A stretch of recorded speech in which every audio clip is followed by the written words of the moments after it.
All right, before you go off and work on assignment 6 on your own, I just wanted to take a little time to show you assignment 6 and be able to talk about it with you so that you can see what it is you need to do.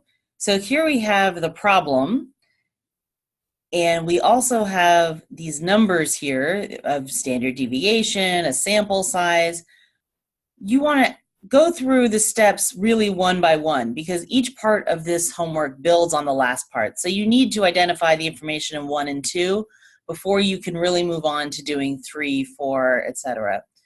So in 3, notice you have here a normal curve. Now I've just drawn this already for you, taken it from a template so you don't have to worry about the size of the curve. But you want to make sure that based on the distribution that you're using up here, that you draw the points on the curve appropriately, as I showed you how to do in the lecture.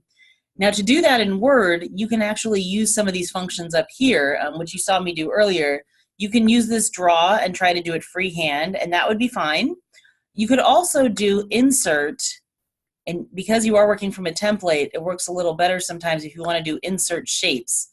And so you can do something like a line right here, and then you can just put a straight line, for example, for that mean, median, and mode line, and then maybe do a text box down here to be able to identify what that number corresponds to, what that value corresponds to.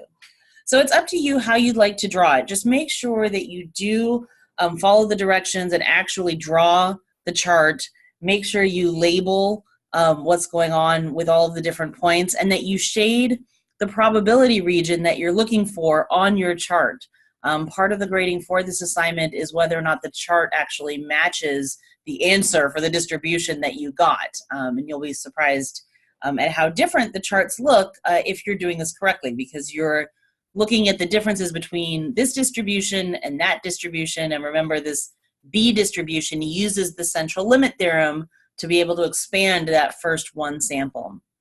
And then down here, we've got a percentile question.